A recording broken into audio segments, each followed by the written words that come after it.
سماجی کارکن ہیں، ساتھ میں اس ضرورت کو انہوں نے بہت عرصہ پہلے محسوس کیا کہ تشدد نہیں ہونا چاہیے. جب بچے اسکول میں پڑھ رہے ہوں تو تشدد نہیں ہونا چاہیے. اس کے خلاف کیمپین کی، پھر قانون بنا، صوبوں میں بھی امپلیمنٹ ہوا. پھر پولیس ریفارم کے لیے انہوں نے بھرپور کیمپین کی. پولیس آرڈر 2002 کے لیے سندھ گورنمنٹ میں بہت زیادہ کیمپین کی. ٹارچر کے خلاف، تشدد کے خلاف پولیس ریفارم کے لیے آواز اٹھاتے رہے ہیں. سماجی کارکن شہزاد رائے ہمارے ساتھ موجود ہیں. شہزاد رائے صاحب بہت شکریہ. شہزاد صاحب یہ ٹارچر، یہ معاملات یہ نہ ہوں. ایک واقعہ آتا ہے، شور مچتا ہے، وزیر اعظم وعدہ کرتے ہیں، وزیر اعلیٰ نوٹس لیتے ہیں، واقعہ گزرتا ہے، پھر کوئی واقعہ ہو جاتا ہے، پھر میڈیا پر شور مچتا ہے. یہی ہوتا رہتا ہے. یہ کیسے ہو ریفارمز؟ آپ تو ٹارچر کے خلاف، تشدد کے خلاف آواز اٹھاتے رہے. دیکھیں، جب بھی کوئی مائنڈ سیٹ کے خلاف لا بنتا ہے تو اس کو امپلیمنٹ کرانا بہت مشکل ہوتا ہے.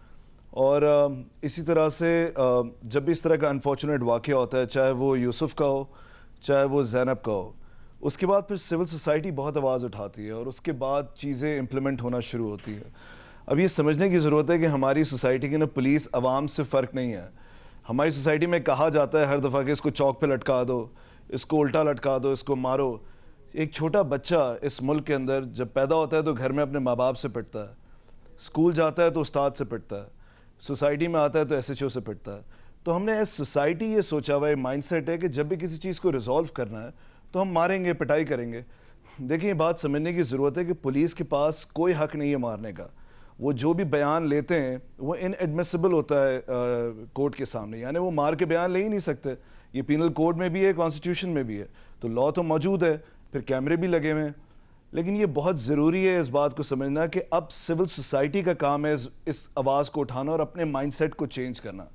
کیونکہ جب ہم نے کارپورل پنشمنٹ کا لا چینج کرایا تھا 2012 میں، تو مجھے یاد ہے جب ہم پروگرام کر رہے تھے تو ہم نے ایک سی ایف او کو بلایا تھا اور ہم نے کہا تھا کہ آپ بتائیں آپ کا کیا خیال ہے یہ جو ٹیچر بچوں کو مارتے ہیں یا ماں باپ مارتے ہیں. انہوں نے کہا کہ میری پٹائی نہ ہوئی ہوتی تو میں کبھی بھی آج سی ایف او نہ بنتا. تو میں نے کہا پھر تو آپ کی پٹائی ابھی بھی ہوتی رہنی چاہیے تاکہ آپ ایم ٹی بن جائیں یا بورڈ ممبر بن جائیں. تو یہ مارنے کا کلچر جو ہے نا، یہ ہمارے اندر موجود ہے. پبلک سیفٹی کمیشن جو ہے 2002 پولیس آرڈر میں، جس میں سندھ حکومت کے خلاف ہم سارے پٹیشنرز گئے تھے اور ہم کیس جیتے ہیں وہ، اور آج پولیس 2002 وہاں پر لگ رہا ہے.